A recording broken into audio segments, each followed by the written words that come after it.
नमस्कार दोस्तों, स्वागत है आपका YouTube चैनल में।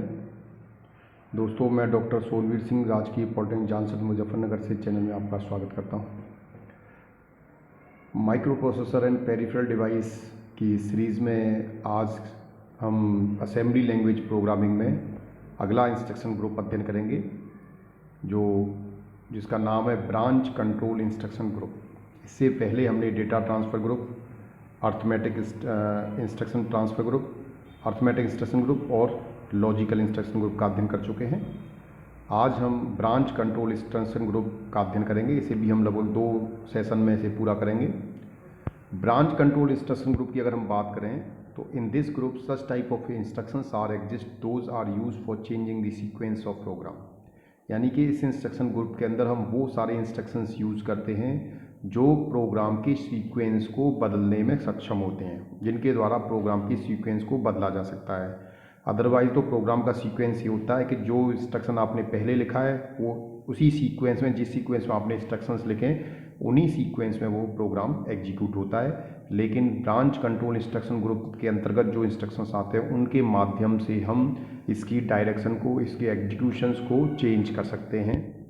It has 2 type, conditional and unconditional. यानी जब भी हम प्रोग्राम की सीक्वेंस को चेंज करेंगे by using the branch control instruction group के इंस्ट्रक्शंस के द्वारा, तो उसमें 2 कंडीशंस होंगी। 2 तरीके से हम उसे चेंज कर सकते हैं। एक तो कंडीशनल, यानी हमने कोई कंडीशन सेटिस्फाई कराई, अगर वो कंडीशन सेटिस्फाई होती है तो वो उसका कंट्रोल जो है वो डायरेक्शन जो है सीक्वेंस प्रोग्राम का वो चेंज हो जाता है। अगर कंडीशन सेटिस्फाई नहीं होती तो सीक्वेंस चेंज नहीं होता। दूसरी होती है अनकंडीशनल। अनकंडीशनल में चाहे कंडीशन सेटिस्फाई हो या ना हो, उसमें कोई कंडीशन नहीं होती, बस उस इंस्ट्रक्शन के एग्जीक्यूट होते ही प्रोग्राम का सीक्वेंस चेंज होना ही होता है। फाइन। तो इसमें जनरली सबसे पहला जो इंस्ट्रक्शन आता है that is called jump instruction, JUMP jump. जैसे नाम से पता लग रहा है जंप इंस्ट्रक्शन, तो जंप इंस्ट्रक्शन के लिए हमारे पास जो ऑपकोड होता है या जो सिंटैक्स होता है, मेमोनिक्स होता है JMP, और JMP उसका ऑपरेंड होता है एड्रेस। यानी कि हम किसी भी प्रोग्राम को जंप करा सकते हैं इस इंस्ट्रक्शंस के माध्यम से। बस हमें इसके आगे JMP लिख के इसके आगे हमें वो एड्रेस लिखना होगा जिस पे हम प्रोग्राम को जंप करेंगे। तो जैसे ये इंस्ट्रक्शन एग्जीक्यूट होता है, प्रोग्राम इसके तुरंत बाद उस एड्रेस पे जंप कर जाता है जिस पर हमने एड्रेस दिया हुआ है। तो it is a unconditional jump, यानी ये अनकंडीशनल है, इसमें कंडीशन सेटिस्फाई होने की आवश्यकता नहीं है। अगर प्रोग्राम जो माइक्रो प्रोसेसर किसी प्रोग्राम को एग्जीक्यूट करते हुए जब इस इंस्ट्रक्शन तक पहुंचेगा तो इस इंस्ट्रक्शन के एग्जीक्यूट होते ही माइक्रो प्रोसेसर उस एड्रेस पर जंप कर जाएगा प्रोसेसिंग करने के लिए जिस पे हमने एड्रेस दिया हुआ है।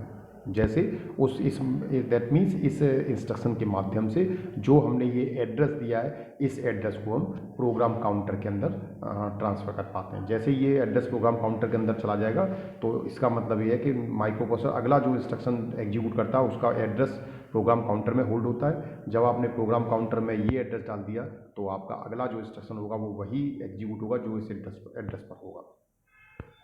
दूसरे तरह की जो जंप है that is called conditional jump, है ना। इसमें कंडीशनल जंप में वो सभी इंस्ट्रक्शंस आते हैं जिसमें हम कोई ना कोई कंडीशन को सेटिस्फाई करते हैं। जैसे उसमें सबसे पहला जो इंस्ट्रक्शन आता है JZ और उसके बाद एड्रेस। इसका मतलब है jump if the result is 0। अगर यानी कि इस इंस्ट्रक्शन से पहले जो भी अर्थमेटिक या लॉजिकल ऑपरेशन हुआ है उस ऑपरेशन के दौरान जो रिजल्ट आया है, अगर वो रिजल्ट 0 है तो आपका प्रोग्राम जंप कर जाएगा। कहाँ जंप करेगा? जो एड्रेस आप इसको देंगे, JZ एड्रेस, उस एड्रेस पर जो आप इसको देंगे। सपोज मैंने लिखा JZ2100H।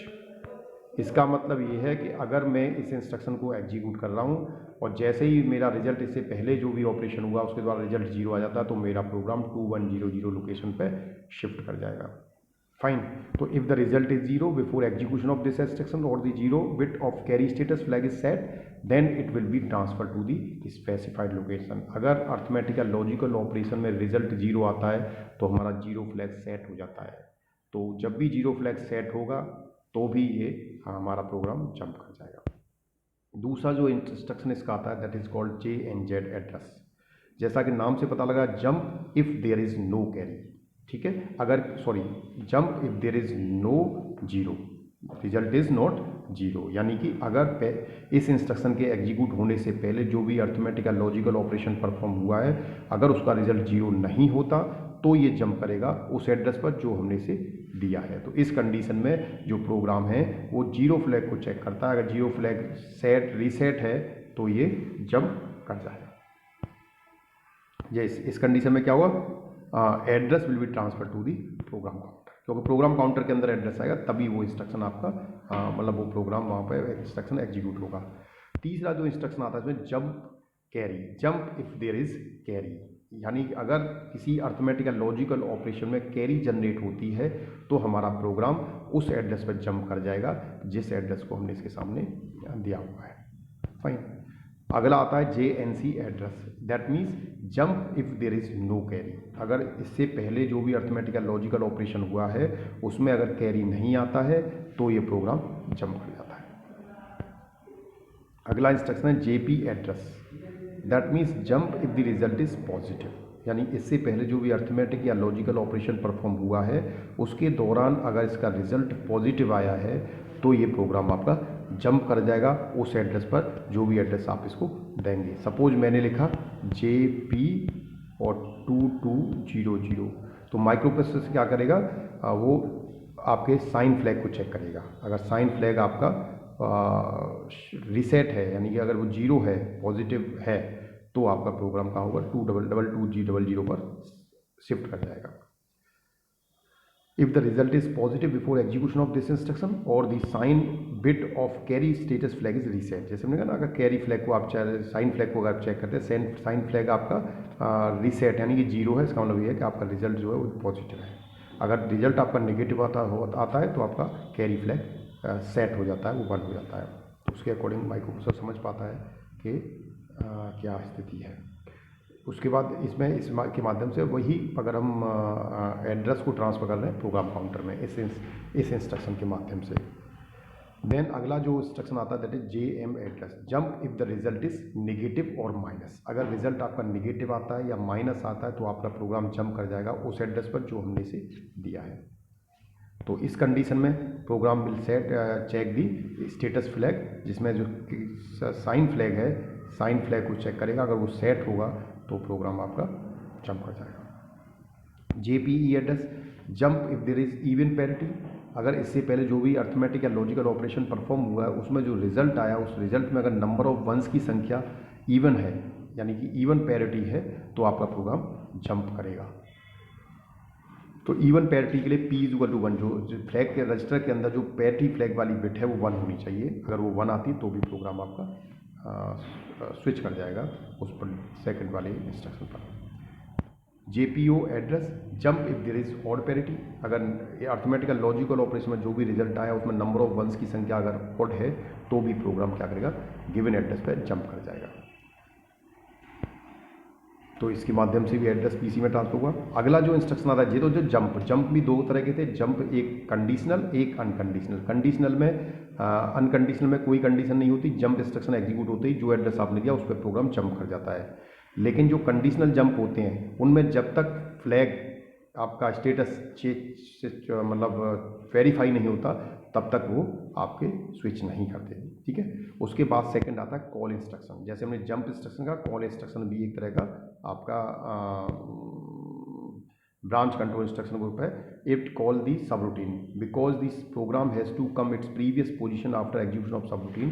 क्योंकि इस कॉल इंस्ट्रक्शन का मतलब ये है कि इसके माध्यम से माइक्रो प्रोसेसर किसी पर्टिकुलर मॉड्यूल को प्रोग्राम को कॉल कर सकता है।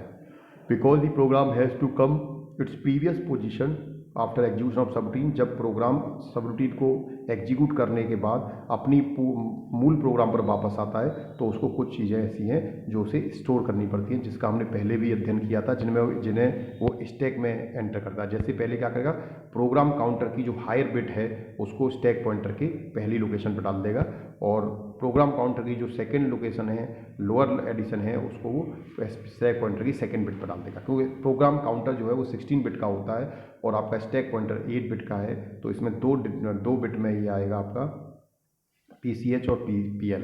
उसके बाद स्टैक पॉइंटर को भी क्या करता है, वो स्टैक पॉइंटर को भी आप स्टैक पॉइंटर को ट्रांसफ़र कर देता है स्टैक पॉइंटर 2 में, ठीक है। वो एक तरह से आपके स्टैक में कर देता है उसको। देन एड्रेस जो होता है वो पीसी के अंदर चला जाता है, तो उससे अगला वाला इंस्ट्रक्शन जो भी आपका दिया होता है वो फोल्डर में रहता है। तो स्टेप अगर हम इसके देखें तो when a call instruction is executed first save the returning address on the top of the link. यानी कि अगर आप कॉल इंस्ट्रक्शन का यूज़ कर रहे हैं तो सबसे पहले हम रिमेनिंग जो एड्रेसेस हैं on the top of top of the stack. Step 2 क्या है? Then microprocessor jumps into the specified call location where the subroutine is present. उसके बाद जब माइक्रो प्रोसेसर को एड्रेस मिल जाता है तो माइक्रो प्रोसेसर उस एड्रेस पर जंप कर जाता है उस लोकेशन पर जहां पर उसको कॉल किया गया है, ठीक है। स्टेप 3 में क्या है? एग्जीक्यूट दी सब routine. The subroutine is terminated by the return instruction. जो सब रूटीन माइक्रो प्रोसेसर यहाँ से इस प्रोग्राम को बीच में रोक के जब दूसरे प्रोग्राम पर शिफ्ट करता है सारी चीज़ें स्टोर करने के बाद, जब वो उसको एग्जीक्यूट करता है तो जो आपका सब रूटीन है, जो मॉड्यूल छोटा प्रोग्राम को दिया गया काम करने के लिए, उसे टर्मिनेट करने के लिए उसमें एक RET इंस्ट्रक्शन यूज किया जाता है। RET से बोलते हैं रिटर्न, ठीक है। तो जब माइक्रो प्रोसेसर उस पर चला जाता है तो उससे रिटर्न भी वापस आता है। When the micro execute this return instruction, it will fetch the returning address from the top of the stack. जैसे ही माइक्रो प्रोसेसर आपके इस रिटर्न इंस्ट्रक्शन को एग्जीक्यूट करता है तो अपनी पुरानी जितनी भी हिस्ट्री और जितनी भी इन्फॉर्मेशन उसने स्टैक में शेयर करी थी उन सबको वो फिर पॉप करता है, बाहर निकालता है यूज़ करने के लिए, जिससे उसे पता लग सके कि वो कहाँ पर था लास्ट में। स्टेप 4 है after getting the address from the top of the stack microprocessor resume its execution in the main program. यानी कि अगर माइक्रो प्रोसेसर एड्रेस जैसे ही प्राप्त कर लेता है टॉप ऑफ द स्टैक का, वैसे ही वो करंट वर्तमान जो प्रोग्राम है उसको वो execution in the main program, microprocessor resume in execution the main program, यानी कि वो अपने पुराने प्रोग्राम में रिज्यूम कर लेता है। Thanks for your passion. दोस्तों, अगर आपने चैनल को नहीं सब्सक्राइब किया तो कृपया चैनल को सब्सक्राइब कर लीजिए और नीचे बने बेल आइकन्स को क्लिक कर लीजिए, जिससे आपको इस चैनल पर जो भी अपडेट्स हैं वो आपको समय अंतर मिलते रहें और टेक्नोलॉजी के बारे में आप नई नई जानकारियाँ लेते रहें। धन्यवाद।